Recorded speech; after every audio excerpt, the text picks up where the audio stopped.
Welcome to Rekindled Faith with Melanie Bearda. Whether you've been wrestling with questions, facing doubt, or simply just uninspired, let's dive into what it means to be authentic followers of Christ.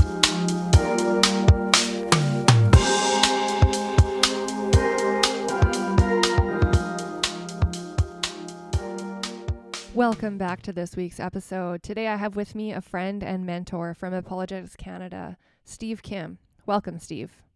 Yeah. Good morning, by the way, Melanie.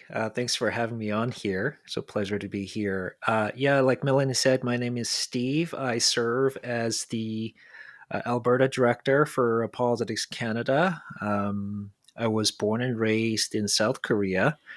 I moved to Canada when I was 14 to the Vancouver area.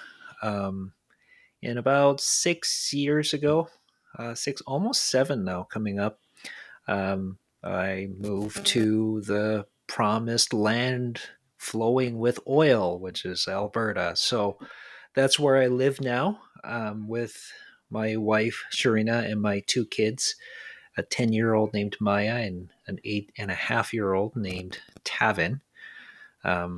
It's been a wonderful life here. But probably the most important thing that you should know about me is that I am an undeservedly adopted son of God Most High. And I want to emphasize that whole bit about undeserved. Yeah, uh, God not only chose to offer clemency to this rebel who committed high treason against the King of Kings, but he saw in his good pleasure to adopt, not only forgive the rebel, but actually adopt him as a son.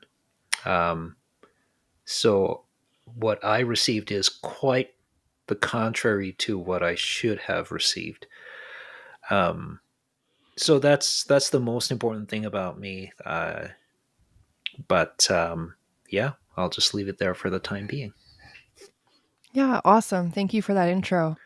I can very much relate. I also have been adopted into the family of God and have the honor and the privilege of being able to be one of his kids, and I definitely don't deserve it either. And I just love the fact that we serve a God that loves us unconditionally and pursues us even in our own state of rebellion. So, Hmm. I like that. Yeah, yeah, yeah. It's quite the mind blower. I mean, because I can almost see why a king or a governor might offer pardon to a rebel, but then to actually adopt that rebel and say, now you belong in my family, and I'm going to give you my kingdom so you can reign in it, um, as a royal. I mean, that blows my mind. Yeah. Yeah, it blows my mind too.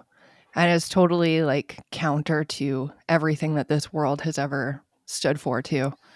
Like I think back even Hmm. to like Jesus's day and everything, like he just like was somebody that walked against the crowd and ruffled a lot of Hmm. feathers. And it's like even the whole idea of being adopted into God's family, it's like that goes against the everything in the world, you know what I mean? And I think Yeah. that it's hard for a lot of people outside of the faith to understand that perspective because like on one hand it's like, well, why are you saying that something's wrong with me and that I'm not good enough for God, or why wouldn't God want to have a relationship with me, when in reality Hmm. it's like God sees us in our sin, in our evil, which we all have participated in some form of evil or sin, and Hmm. he calls us out of that and into relationship with him so that he can purify us, set us onto his righteous path, and give us the life that we were designed to have, which I Hmm. think again is just this beautiful concept that is so counter world. Yeah, no, I definitely agree with you. I think what you are pointing out there is really important, namely that we tend to have a pretty high view of ourselves. Um, we actually do both.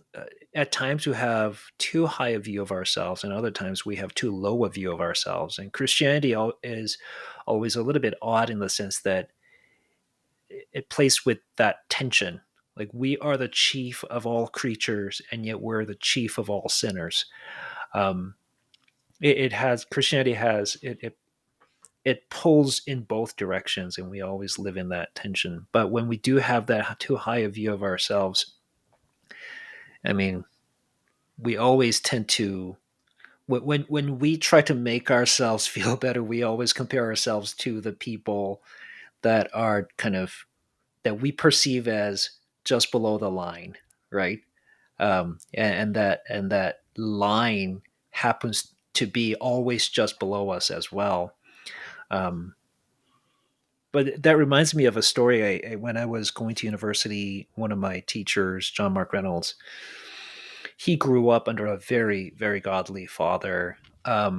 He just couldn't find any flaw in him, and it was just a godly man, and that irked him. And so John one day set out to find some fault in the man. So observed him very carefully for about a week or so, and just could not find anything wrong with this guy. And so he came up to his mother all dejected, and his mother asked him, well, what have you been doing? So John explains himself to her, and she goes, yeah, it's really frustrating, isn't it? Um, and and then what he told me is that his father one day apparently prayed a prayer saying, Lord, show me where I fall short. And day two, he said he by that time he was begging God to stop. And so even the people that we think are just flawless, when you compare that to the standard of the very perfection of being, then you just hopelessly fall short. Um, and so Christianity has this weird thing where the world says, I'm going to love you when you are lovable. What Christianity says is that God takes the unlovable, brings them in, and makes them lovable. And so, and that is a pure gift of grace. No, he doesn't owe it to anybody, but he just does it out of his own goodness and love. Yeah. Yeah, it's so beautiful. Okay, so Steve, what I want to dive into with you today is talking about when we have doubts about our faith, Mm. about Christianity as a whole. I know I've gone through seasons of my own faith where I've had doubts. Maybe not like, well, I have had those like really big doubts, like, am I crazy? Like, does this even make sense? Am I just being like conned into something? I've gone through seasons of that, but I've also gone through seasons of just doubting because I can't tie up the intellectual parts of faith, because a lot of it is faith without sight. And how do you explain that to people outside of Christianity? And so I really just wanted to dive into the whole doubting concept, because I do know as well, like for Rekindled Faith Ministries, a lot of the people that Mm-hmm. we're working with are people that have either kind of hit a wall in their faith and are trying to figure out what direction to go, or if they should just walk away. I know deconstruction is such a like hot topic these days, but Mm-hmm. we also work with people that maybe are new to faith, but that pink cloud is kind of subsiding and they're like, well, my life isn't perfect and I thought that Jesus was supposed to make it perfect. And then so they start to doubt their whole conversion and everything. So can you Right. just walk us through like what is doubt? Is it normal to have doubt, and the questions that come with that? Yeah. No, I appreciate that. Not just from an intellectual standpoint, but from a very personal standpoint, because the whole reason, well, I shouldn't say the whole reason, but a big part of my journey into this kind of apologetics ministry is that I struggled with doubt myself. So, in my early 20s, I walked away from the faith thinking, okay, this is just all bunk. So I called myself for a time, for a very short season, mind you, but for a time I called myself an atheist. Although, if he had really pushed me, like I probably would have been agnostic. But back then, I didn't even know the difference. But anyways, I called myself an atheist. Um, but how I got there was because of doubt. And let me maybe just sketch a brief picture of how I got there. So I grew up in a church going family. So my grandparents and my dad, they used to be Buddhist, but either when I was really young or shortly before I was born, my grandmother came to know the Lord and the rest of the family got baptized. And so I grew up in a pretty solid Roman Catholic family. Um, and I was pretty devout as a young kid. When I was in grade 2 or 3, I told myself that I would one day be ordained as a priest. But then in my teens, I realized that I liked women too much. Then I wanted to get married to one woman, mind you. And so that didn't pan out. But what happened was at some point, um, I had to own my faith. My father passed away when I was 16. And after he passed away, that's when I realized that this wasn't my faith. This was something that I had just uncritically, it was just something that was given to me, but I hadn't internalized it in some ways. I hadn't received it. I hadn't made it my own. So I kind of just floated around. I still called myself a Christian. I called myself a Catholic, but I just kind of floated around. I just wore that name only, but there was really that had really no impact in my life. And this is where it starts to get a little tricky because in my high school, I went to a public high school. Um, And a lot of my friends were atheists and agnostics, so they didn't believe in God. But the funny thing was, almost all of my friends, they had come from some kind of a church background. But by the time I knew them in school, I'd say about 4 out of 5, they either didn't believe in God or they just didn't care. Um, but I found that a lot of those that had come from that kind of a church background were kind of a little bit hostile towards it. And they had that bit of a been there, done that mentality. Now, shortly after I graduated from high school, I was still hanging out with my old high school friends a lot. And here's the thing, maybe you can appreciate that, or the listeners, some of you who are Christians who hang out with a lot of your sort of, friends who are not Christians, you might appreciate some of this, may resonate with some of this. My friends, because they had come from some kind of a church background, because they had this been there, done that mentality, they never asked me questions about my faith. They knew I was a Christian. At least I called myself a Christian, but they never asked me any questions about the faith. But what they did do was they would make comments within my earshot. Isn't the Bible just a translation of a translation of a translation? How do you even know, right, that you have the right books in the Bible? What about evil and suffering? Like, how can you say that God is good when a 2-year-old kid dies from bone cancer? What kind of a sick God is that? So they would make comments or raise rhetorical questions within my earshot. So that made it really hard for me to actually engage them. What do I do? Do I go after each time? I have to go after my friends each time they make some kind of a comment like that, or do I just take it lying down?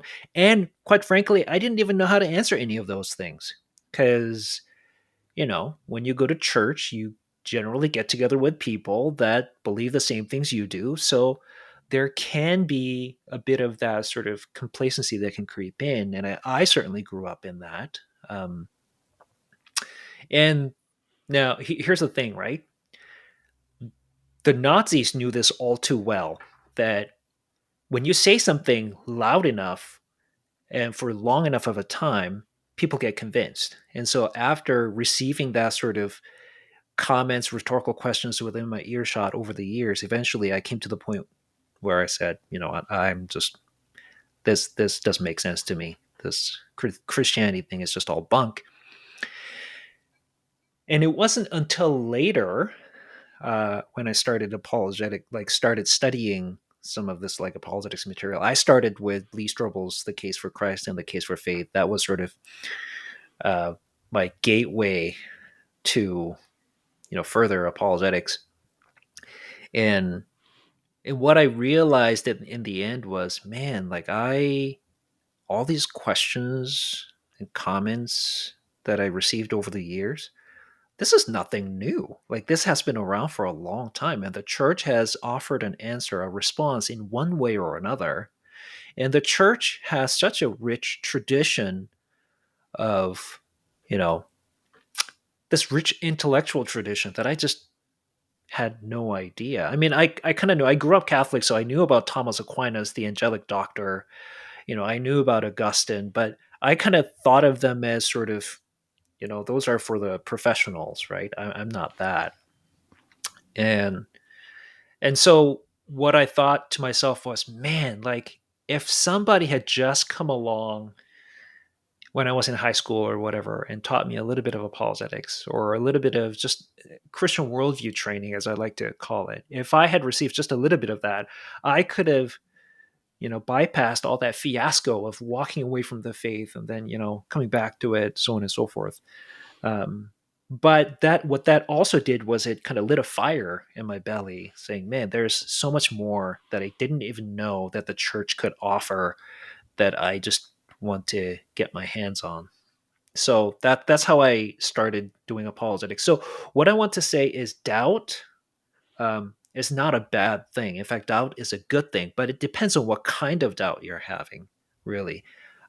Because doubt, if you're having doubts, be encouraged because that means you're thinking, right? That means you're thinking. And so doubt is actually, it can be a very good thing. I might even call it a Christian virtue. Yeah, I agree. It takes a lot of thought, a lot of consideration to go through the questions that we may have about faith. And I know that a lot of people have struggled with sharing their questions about faith. Either they've hidden them away because then they think that it shows that they don't have faith, or they're outside the Christian bubble, or they do ask those questions, but then the people that they give those questions to don't know how to answer them or how to receive them. So then a church hurt situation comes up out of that. And then Hmm. somebody ends up walking away from Christianity because they think that that one encounter or two encounters like is the Hmm. paintbrush that smears all across all Christianity and religious jargon that Hmm. happens with that. Um, yeah, it's an interesting like just an interesting situation where a lot of us face those struggles and those doubts. And I think also we are invited in those seasons into that special place of pursuing Christ in the midst of it.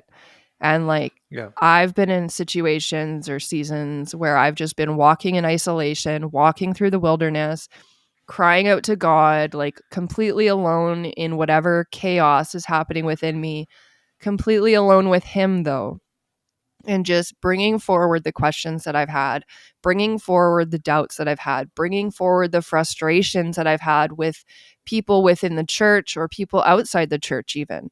And Hmm. that is a special place to be in, to be able to rest in the arms of Christ and just let it all out.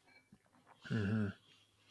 Yeah, no, I think you're touching on something very important because we tend to think of it this way, um, that somehow if we just learn the right arguments or just learn the right philosophy, then we would be following Christ without any hesitation, so on and so forth. I think that's way too simplistic of a view of a human being. So, as I work in an apologetics ministry, I see two kinds of errors, and they are opposite errors, but they're equally bad. One says apologetics has no place whatsoever. After all, we live in a postmodern world. It's about just sharing your narrative, so on and so forth. Uh, no, I mean, apologetics, simply put, is just case making. You're making a case for what it is that you believe. And we do that all the time. Even when my wife and I sit down at night after the kids have gone to bed, and she's like, "So what do you want to do today?" And she might have one idea, I might have another idea, and we each make a case. We try to convince each other this is the, you know no, let's watch this show instead of that show, whatever it might be, right? That's just case making. And we do that all the time, and we everybody does it, whether you're a Buddhist, Christian, Muslim, secular humanist, um, whatever. Um, and everybody makes arguments. And so I don't think you can just do away with something like apologetics altogether. Um, and the other opposite error is people who think if I just offer this argument in this way, this person will have to face, the sort of the bankruptcy of his own worldview and come weeping down on his knees and receive Christ. I'm just like, no. Uh, in fact, that's the kind of a view that a lot of I find baby boomers have of apologetics, because that's the sort of thing that they've seen in the past. Uh, but again, that's too simplistic. People can have any number of reasons why they might reject Christianity and reject Jesus. We are not merely rational creatures. We are rational creatures, but God has made us more complex than that. We're emotional creatures, we're volitional creatures. And so when you're having doubts, you kind of have to think about what kind of a doubt is this? Is this an intellectual doubt, or is this an emotional doubt? Or am I just being stubborn because I have something else going on in my heart? Right. Um, so intellectual doubt is the kind of doubt where, well, you're just curious about something and you're not sure what this is that you're trying to figure out. And so with those kinds of people, if you give them a reasonable response, often they're satisfied. With emotional doubts, the problem isn't up here, the problem is down here in the heart. So church hurt, maybe some kind of maybe you grew up being abused by um, a father who cited the Lord's Prayer and then turned around and beat the heck out of you, right? That sort of thing. uh, if you grew up in that kind of environment, yeah, you're going to have a hard time trusting God, who is described in the Bible as your father who loves you. Your experience is going to say, no, I don't have that kind of experience. I can't trust this God, right? And then when that sort of thing goes long enough, uh, sometimes you just become stubborn. And those are the people who have this sort of volitional doubt where you just say, well, you know what, Steve? I mean, yes, you might be right. You make good arguments, but you know what? I just don't care. That's a really dangerous place to be in. Um, so you kind of have to see and sit and be honest with yourself. Don't try to prove to anybody what kind of doubt you're having, but you just need to ask yourself, okay, what kind of doubt is this? And often you'll find that those are interconnected, emotional doubts and intellectual doubts, and they may be leading you to a volitional doubt. So um, doubt can be a good thing, because doubt is what makes you a little bit uncomfortable so that you go seeking the answers. Um, but the question is whether this is a doubt that is a process or a destination. Because if that doubt is a process, then there is an end to it. You have a target, you have a certain answer that you're seeking or a response that you want, right? And when you get there, whatever response that is, okay, well, I found my answer, I found the response. It was not quite what I expected, perhaps, but it's a response nonetheless. And you know what? I'm satisfied. Or you might not be satisfied, and it may lead you more questions. That's great. But some people carry doubt as a destination, right? So for these people, it doesn't matter how many answers you give to them, right? They are being skeptical for being skeptical's sake. And so when you're in that kind of a mode, no answer is enough, because it's not about answers.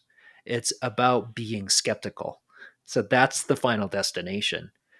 But that's a bit of a weird place to be in, because being skeptical really, I think it makes best sense when it's a process, not a destination. Yeah, I'm so glad that you brought that up.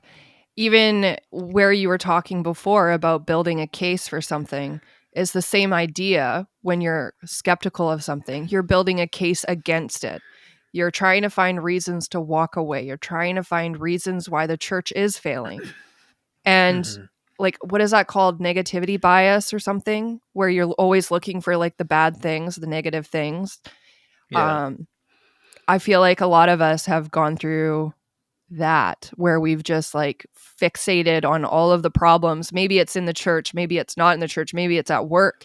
You know, you go to work every day, you're like, so and so left the coffee maker on again, or oh, somebody ate my lunch, or somebody's, whatever the Hmm. case may be. Like you're focusing on the negative in things. And I feel like for me, in the seasons that I've walked through doubt, I have gone through both of those things. Like, because this, I walked away from Christianity as a teenager. Like I was brought up in Christianity, and then I chose to walk away and had my little rebellion stint. And then Jesus met me in the midst of all that when I had like hit rock bottom and called me out by Hmm. name, like, hey, it's time to wake up. And so that started my whole journey. So now I've been like I guess you could say, a born again Christian for the last 13 years. And you know what? Yeah, I had doubt when I walked away, but a lot of that was that skeptical case building of trying to Hmm. convince myself that I didn't have a place in the church because of my own insecurity, because of the things that I was Hmm. battling. And I looked for reasons to separate myself from church, from Christianity, and ultimately from God. And then Yeah. since coming back, I've experienced different seasons of doubt. It's not anything that's ever had power to pull me away from God. Like, I do not believe there's anything that can separate me from the love of God today, because I have that assurance in my Hmm. spirit. But I have still had like questions. Like, yeah, we've got those apologetic questions. Like, if God is good, why does evil happen? And people bring that to us and they ask those questions. And sometimes it's like, even earlier in my like new life with Christ, it's like people would bring things up and I'm like, I don't have an answer. Like, I have no idea. I don't know how Hmm. to confront this. I don't know. I just don't know. And then so that creates a little bit of doubt, like, because I don't have that intellectual backing behind these questions. But what I've come to learn as I've like dug my toes a little bit into apologetics and all that stuff is that people are asking the same questions. Yeah. So, like, really at the end of the day, like, I just need to like hone in on what these questions are and where they're coming from, and try to Hmm. educate myself to better understand them and read the word, spend time in scripture, spend time with God, and try to be able to articulate it in a way that makes sense for other people too. Yeah. So what I'm hearing you say there, Melanie, is that you had doubts before, and you still do. So I guess my question for you is, what do you think is the difference? The difference today is that I'm not building a case against Christianity. I'm building a case for Christianity. It's like I know with everything that I am that Jesus Christ is my Lord and Savior. I believe that he died on the cross and that he was risen, and I believe that he is God. I believe in the Father, the Son, Hmm. and the Holy Spirit with everything that I am. And I will, like, I know that I will go to my grave believing that, and that gives me hope. That gives me purpose. Hmm. That gives me life in my bones and my soul and everything. So I believe without having to ask any more questions, I believe. Hmm. But I want to ask the questions because I want to better understand. So if I have Yeah. doubt come in today of like, okay, yeah, it does seem a little bit weird. Okay. Like, we're talking about Hmm. some guy that was born however many years ago, and he's like the savior of the world, and he dies on a cross and he comes up again. Like, there's a lot of weird things in the Bible. Hmm. It's just straight up weird. So, Yeah. yeah, I can understand, like, if you don't have that hope and assurance in your faith, it's just weird. So Yeah. I don't know. Like, for me today, it's like, it's not so much that I doubt that God is who God is. It's more that I doubt my own understanding of how to be able to articulate it and make sense of it to a world that does not understand.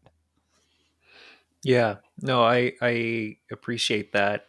I think what really stands out to me in what you're saying is that, I mean, doubt is something everybody experiences, whether you're a believer or not.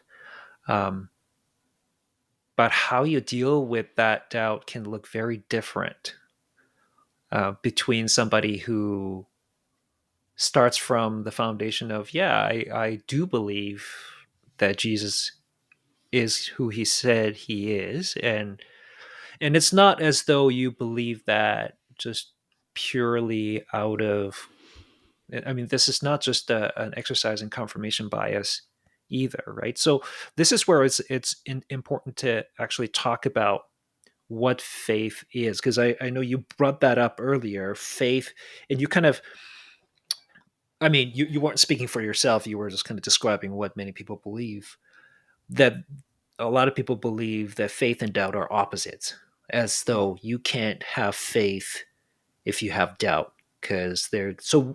I think where this comes from is this view of faith as this 100% psychological certainty, where I know this is true, and I know, and honestly, I do hear a lot of Christians talk like that. Well, probably because they are psychologically very convinced, right? And I have zero issues with that. But it's just that sometimes, from an outsider, right, outsider's perspective looking in, it may give the wrong impression for, by no fault of the Christian who has that kind of psychological certainty, but it may give off the impression that it's one or the other, right? If I have any bit of doubt, um, I just don't think that's the case. Um, you look throughout the Bible, there are lots of people who, I mean, even people that we prop up as sort of heroes of our faith, everybody had some kind of a doubt somewhere in their life. Even Jesus himself, right, really kind of wrestled with, okay, you know what, I have to drink this cup, but Father, if it is at all possible, let this cup pass from me. But what Jesus did do is, at that point, in that point of emotional doubt, he said, but not as I will, but your will be done. Right. And so, lots of people, saints throughout the church history, people in the Bible, all had some kind of a doubt. And so it's not an unusual thing. And people that we kind of prop up as heroes of our faith. So, what is faith? Faith is not this sort of psychological certainty. That's not what it's about. But if you look up the word, for example, the Greek word pistis, which is what we typically translate as faith in our English Bibles, um, if you look up any Greek English lexicon, the first sense of the word is trust. So that's what it is trust. Well, how do you trust? Trust is not just sort of this blind risk taking. That's not what trust is. Um, Trust is a response to evidence. Trust is based on evidence.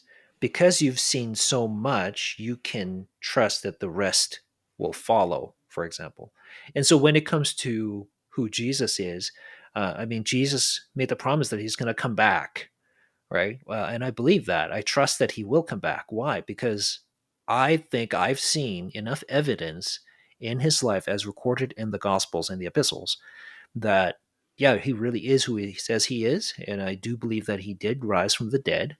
Um, and you know what? And based on everything that I've seen there, I think, yeah, I think he's going to come back. I'm going to trust that. So whether you think that evidence is good or not, because you might think, well, I don't believe in the Bible. I don't think it's reliable at all. It's hopeless, corrupt. That's fine.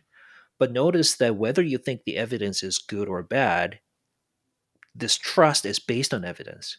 Let me give you an easier example. So when I, for example, come to Abbotsford for the Apologetics Canada conference, and I leave my family behind in Alberta, how do I know that my wife isn't cheating on me while I'm gone? Well, I have this trust that she will not cheat on me. But what is that trust based on? It's not blind risk taking, right? I don't check on my phone every minute to see, okay, where is my wife? Like, what is she doing? I don't do that. Um, And this trust is based on evidence, evidence of what I know of her character, our history together, what I know of her values, and so on and so forth. So again, faith is not, right? Um, Not just this psychological certainty, but it is about trusting people, and it's trust based on evidence. Um, that's how. I mean, we do this every time. So it's not like if you're an atheist, you have no faith. Everybody has faith. Everybody trusts something, even in daily life. So I often do this exercise when you know um, I'll say, I'll pick somebody from the crowd. If I'm, let's say, speaking at an event, I'll pick somebody from the crowd and say, okay, can you tell me, don't tell me the whole birth date here, where I'm not trying to dox you. Just tell me the month of your birth. And somebody might say, oh, I was born in February. And I ask them, like, how do you know that? Well, usually people kind of have to sit there for a minute. They'll say, well, it's because that's what my birth certificate says. And that's what my parents told me. Okay, so you trust your parents and you trust the medical experts or midwives, whoever was there filling out the paperwork, right? You trust that, you trust what they're saying to you, in other words. It's like, yeah, I guess so, right? So even the most basic intimate things about our lives, we take it on faith. We trust somebody for it. You and I are both sitting, right? And we probably didn't think twice about sitting down, trusting that the chair will hold my weight. Why? Because the evidence of, like what I know of the sort of the general craftsmanship of these pieces of furniture, right? I know that these are generally pretty reliable. So it's not like I'm just blindly taking risks. It's not like that. So I guess I just want people to understand that, it's not as though if you have doubt, you can't have faith. Like I said, doubt is the sort of thing that actually irritates you a little bit in a good way, so that you actually, it moves you in a certain direction. It compels you to seek the answers and find out what the heck is going on.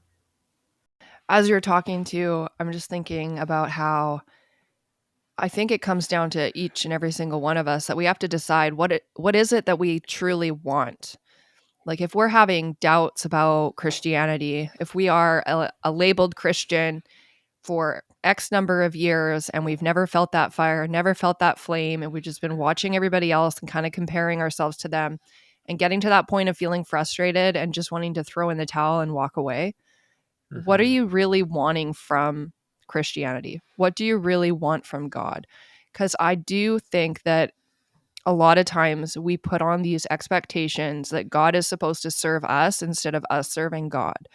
And I'm not saying that that's like straight across the board for every person that's like struggling in their relationship with God, but it is something that I've recognized in my own walk, but also in walking with other people that are struggling in their relationship with God, where we have this idea that God is here to serve us, to give us the desires of our heart, as the Bible does say, but it's not about getting the things that we want or getting the position in at our work or in life that we want. It's about, just as Jesus said, not your will but or not my will but your will be done. It's like Hmm. pushing your life over and accepting that God has his best in plan for you. And even in those moments of having doubts or even being like targeted with like different outsider opinions or Hmm. backlash or anything, like especially online, with people come to you and like, "Ma, sky daddy," and "Oh, you're a liar, or you're I don't know, deceived or whatever." We don't have to like internalize those things, but we can use those types of negative experiences where we feel targeted to dig in and to find the truth of scripture, the truth of God, of Hmm. what we are called to while we are here on this earth, instead of allowing the enemy to silence us because we are now living in fear. And yeah, so like I said, like it comes back down to, what do you want? Like, what do you really want from your relationship with God? Are you just wanting to wear that label and just like, yeah, I'm a Christian? Or do you want to have an authentic and meaningful, deep relationship with the God that created the entire universe Hmm. and the one that is desiring to have a relationship with you and walk with you? What is Yeah. it that you want? That's the really critical question, right? It's a matter of expectations in some ways. Now, before I move on, I just want to point out because I've also seen atheists online that say all kinds of things about, oh, you believe in something um, equivalent to a magical unicorn or sky daddy and those kinds of things. And I just want to come to the defense of some of my atheist friends who are way more thoughtful than that. Um, you know, Let me just say it this way. I am so sorry to my atheist friends who are more thoughtful that this is the representation of atheism that you get on the interwebs out there. Because when some of these atheists use certain phrases like the spaghetti flying spaghetti monster or the sky daddy or the old man upstairs and what have you, it's really not the kind of flex that they think it is. It's really, if anything, that says more about those atheists and their shallowness than you know um it says more about them than Christianity itself. So I just kind of want to register my complaint there, and I think it's just a really poor representation of. And I'm thinking right now of a very particular friend who is still remains an atheist, but he's way more thoughtful than some of these um, others who kind of use those kinds of terms. Like, I mean, when you call it sky daddy, you may feel empowered. It might be very cathartic for you, but again, it says more about you than about Christianity. It's really not the kind of flex that you think it is. Having said that, yeah, the question of what do you want? That's a big question because I think this is one mistake that I think a lot of Christians make when they're evangelizing. Um, that when you start following Jesus, everything is going to fall into place, as in like all the problems in your life are going to be solved. Um, that's not necessarily the case. I mean, yes, there are certain things like when you look at your own life, Melanie, and you look at what you had before and what you have now in the life that you have now in Jesus Christ, there's definitely an improvement there. I think you and I and anybody who's looking at this objectively can say, yes, Melanie's better off being a born again Christian than not. Um, but having said that, at the same time, what Jesus said was expect persecution, right? That's what he taught. Um, there is a cost of discipleship, and I don't think we teach that often enough. What Christian wouldn't want to see people saved from the danger that they're in, right? And so, in our eagerness to see people saved, we sometimes don't take enough time to get our friends to really sit down and think about the cost of discipleship. What does it mean to follow Jesus? And so I'm reminded of this one story. William Lane Craig. For those of you who don't know who that is, he's a Christian philosopher, apologist.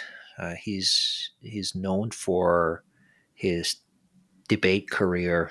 He's debated lots of people in his life. A very thoughtful guy. We've had him at our conference a long time ago. Just a really lovely guy. Now, anyway, there was that one time when he went over to the UK with his wife on a speaking tour. And there was this one guy, this agnostic, who was considering becoming a Christian. Um, and so he came out to some of these events that William Lane Craig was doing, and he had a chance to talk to Janice, his wife, and told her that he was considering becoming a Christian. And he said that He expected a response, something to the effect of, "Oh yeah, let's pray right now, and you can be saved," all that kind of stuff. But instead, what he heard was, um, "Don't just do it to do it. Slow down. Think about this." Right, which is very contrary to what a lot of Christians want to do. They want to just kind of seal the deal right away. But she said, "No, count the cost," because Jesus doesn't want just a part of your life. Jesus doesn't want to be just a he doesn't want just a part of your life. He doesn't want to be just a part of your life. He wants everything. He wants your all, and he wants to be your everything. Um, so think about that. Don't jump into it, right? And I think we need a little bit more of that, especially in sort of among evangelical circles, because you come in with the expectation of, when I start following Jesus, all my problems are going to be solved. You're going to be disappointed, because the thing that Christianity actually requires of you is not to think like that. Don't think of yourself when you come into it. This is going to be, you're going to have to die to yourself, right? You're going to have to die to yourself every day, to your wants and to your desires. But when you follow God with all your heart, soul, mind, and strength, what you will find, at least that's the contention, is that you are going to start to flourish, because you're living the way you were designed to live. And that is all going to be consummated when Jesus returns. And you might not have everything, um, all of the fulfillment of your desires in this life. And it just may be that your desires need to be reworked because just because you have a desire doesn't mean it's good. You may be filled with all kinds of wrong desires. You may be filled with some, good desires, but also wrong desires, and those need to be changed. And the idea is that when you start following Jesus, the Holy Spirit starts working in your heart. So what you want starts to change. So you become more other oriented. You are less about yourself, more about others. And so the question is, yeah, you're raising the right question. Like, what do you want? Do you want to live for yourself? Um, if that's the case, ask people who have been living for themselves and ask them how things are going. Or do you want to live for someone else? And then the question is, who is this someone else that you're going to live for? Um, and what's actually going to help you live according to your design? Yeah. A friend of mine, Jim Ramos, he once quoted that Christianity wrecks your life. And like, I love everything that you just said, because that's something that's really heavy on my heart sometimes, because we will, like, as Christians as a whole, we want to evangelize and bring people to Jesus and show people the truth and all that stuff, and that's good. But at the same time, I feel like there's a lot of people that are like brought into this like conversion mode, and then they're just kind of left at the front door of the church like, okay, now what? And people have moved Hmm. on to other conversions or whatever. So Hmm. I appreciated what you said, because like that brought to mind all of those people that are brought into Christianity in the hype, but then kind of not really understanding and not really rooted in the truth of what it means to be a Christian. And I feel like, and I could be wrong, but I feel like a lot of those people can very well end up walking away and slandering the church and Hmm. slandering Christ, because they haven't been given any meat and potatoes of Christianity. They didn't get the point right from the get go, Yeah. right? They brought in all kinds of wrong expectations, and then when those are not met, the church gets slandered for not having fulfilled those things, when in fact the church is not supposed to be about that in the first place. Yeah. Yeah. And just speaks to the importance of slowing down. Like for us as Christians, when we are evangelizing people, slowing down and not just getting all frantic and like, I got to get them in. I got to get them in. But Yeah. slowing down, and like ultimately it's up to God who comes into Christian faith, who gets to come into relationship with him. We can't just start shoving people through the keyhole. Like it's up to God to open the door and invite them in. But it's also up to us to represent him well, to seek out Mhm. relationship with him first and foremost so that we have fruit to give, and to be ready and willing to be the hands and feet of Jesus in a world that desperately needs that, his hope, his love, his restoration. Yeah. And I think that kind of slowing down is really important in another way, especially for those who are wrestling with doubt.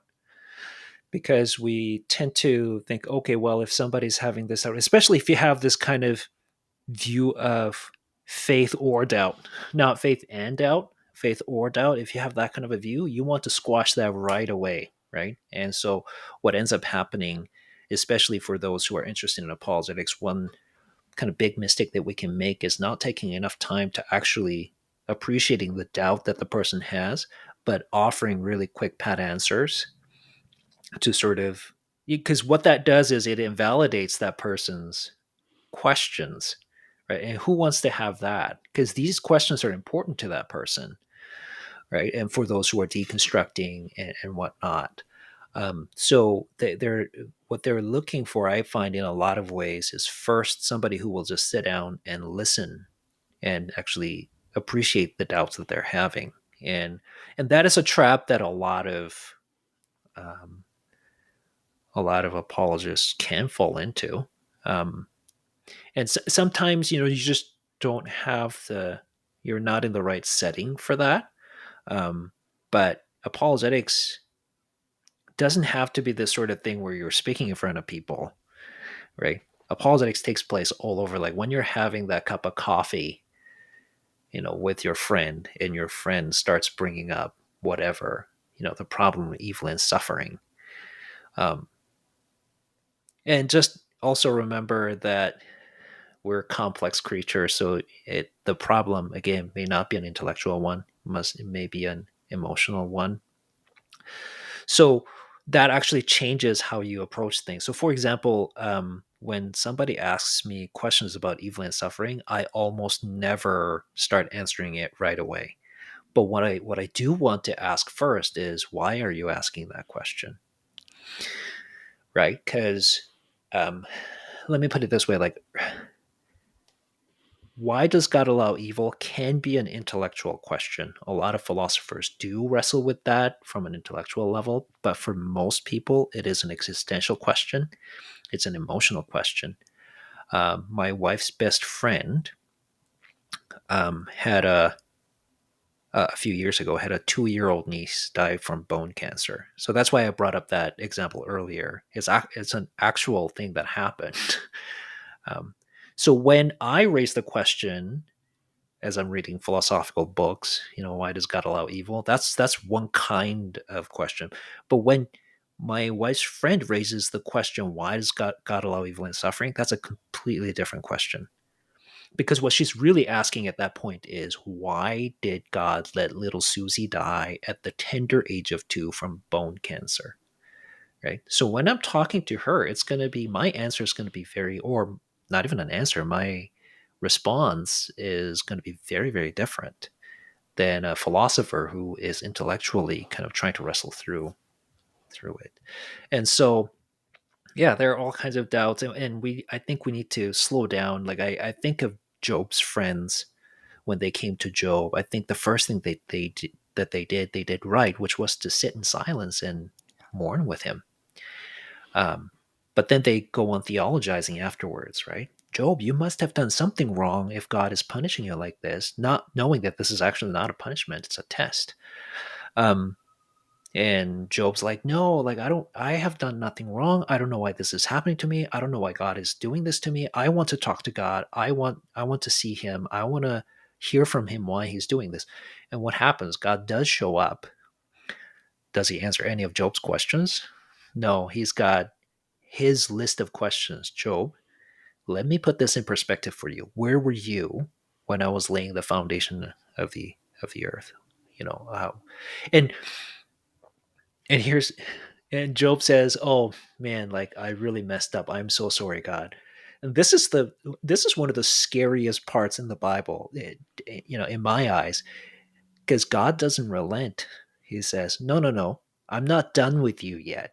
stand up like a man and answer my questions. I'm just like, oh crap. If God ever said that to me, I'd be like, man. Um, and he has more questions. But at the end, it's really interesting. God doesn't chastise Job. In fact, he gets angry with his friends who spoke ignorantly into things that they had no idea. And then what he says is, you go to my righteous servant Job and ask him to make a sacrifice for you, and I will accept it. So Job is the righteous one. The friends are not.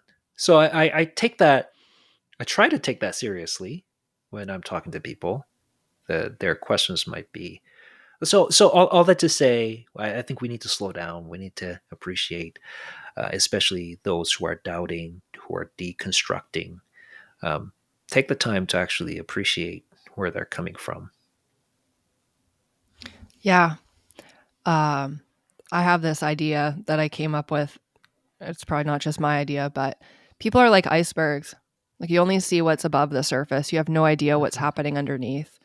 And so that's how I like to look at my conversations because just like you, I've got friends that are atheists, agnostics, other religions, and they know where I stand, they know what I believe, but we've also had like wonderful conversations and discussions where we've asked each other questions about what we believe, and it's not with the intention of just like, hey, you need to convert to my side, but it's just like genuinely, what is it that you believe and why do you believe that way?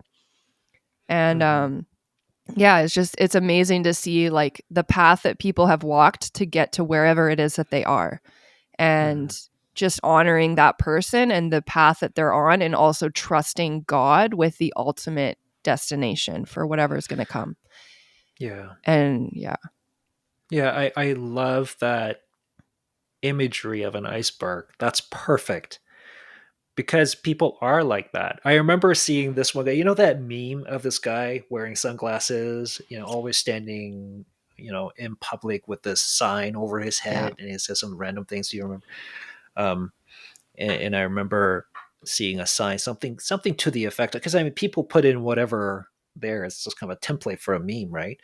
But something along the lines of, you know, um, I'm pro life, but my views are probably way too complicated to put on a sign like this. So why don't you come and talk to me and we can yeah, actually figure out where we stand, right? yeah, Um, it's intentionally long, yeah, and I think that there's a lot to that because sometimes we use labels and we try to, because labels are really easy summaries and we need that. There's a reason we have stereotypes. It's just a way of us processing information really quickly.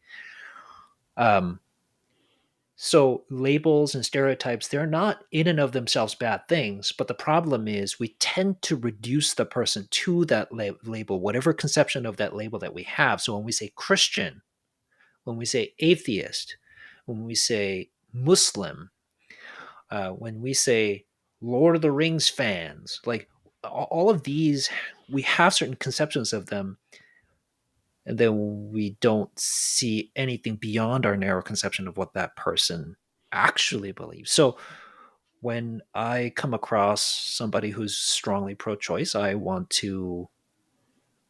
am tempted to reduce them to the label that I use. But what I want to see is, why do you actually believe the way you do? And more importantly, how did you get there? What's the story behind how you get there? yeah. Right. I want to actually know that. Um, Hmm. and I think, especially for those who are deconstructing, wrestling with doubt, that this is a really important process that we just can't do without.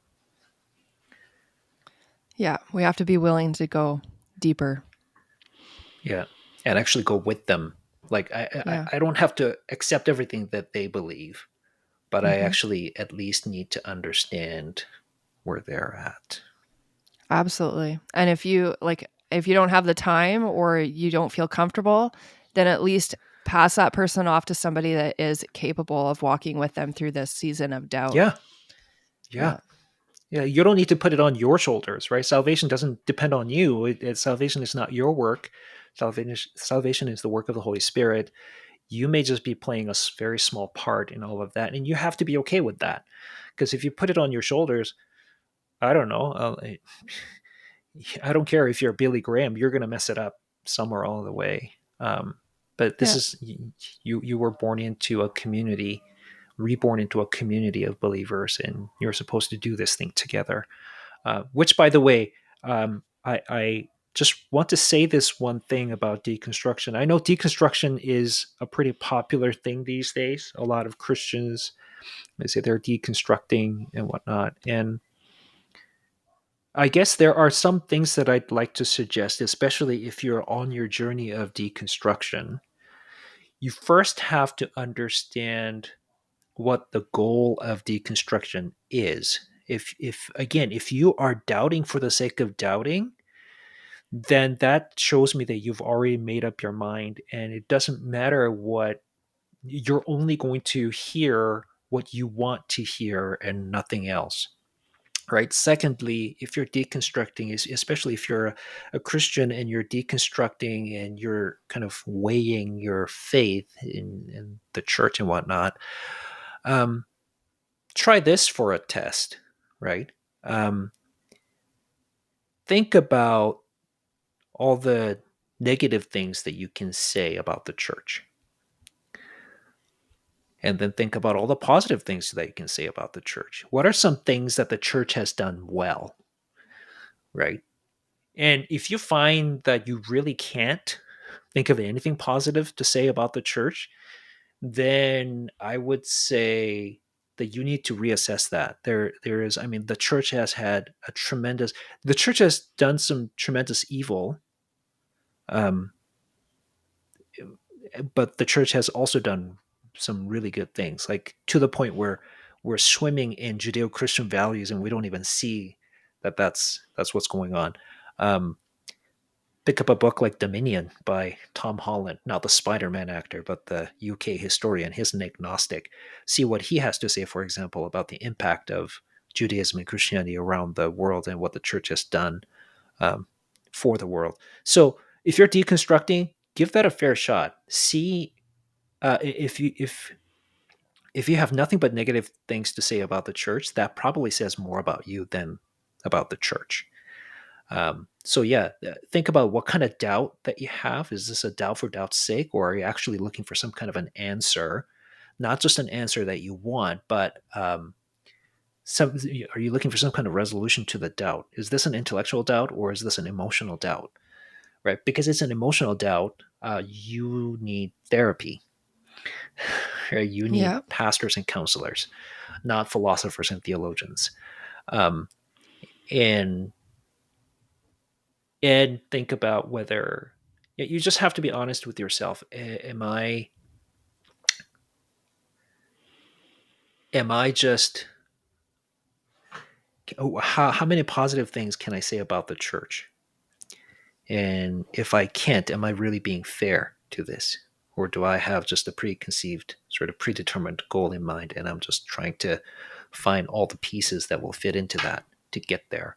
Um, so yeah, I think that's something important to keep in mind if you're deconstructing. Absolutely. Well, thank you so much, Steve, for joining us today on Rekindled Faith. And if our followers want to connect with you, where could they find you? Yeah, the easiest place to do that is just go to apologeticscanada.com. And so you'll find the stuff that we do as a ministry there, and you'll see my mug somewhere in there as well. Um, I am on our weekly podcast, the AC podcast. So if you tune into that, you can do that on any of your favorite streaming platforms, and you'll get to hear from me from time to time, and others that are um, way more thoughtful than me. You'll hear them on the podcast as well. So yeah, and if nothing else, you can always reach out to us at info@apologeticscanada.com, and anything that's addressed to me is going to come to me. So um, info@apologeticscanada.com. So yeah, if you just want to reach out and say hello, or if you want to discuss something else, feel free to reach out to me there. Awesome. Well, thanks again, Steve, for joining us. Yeah, thank you so much. It's been a real pleasure. Well, listeners, thanks again for tuning in to this conversation with Steve. I pray that it meets you where it needs to meet you, and that if you're in a season of having doubts or questions about faith and about relationship with God, that you know that you're not alone in that process. Not only do you have God walking with you, but I promise you there's many of us that have also gone through those seasons, and we have not had to walk away from our faith. Be encouraged this week, and be sure to check out the show notes to connect with Apologetics Canada, Steve Kim, and all of the wonderful ministry that they're doing. Bye for now.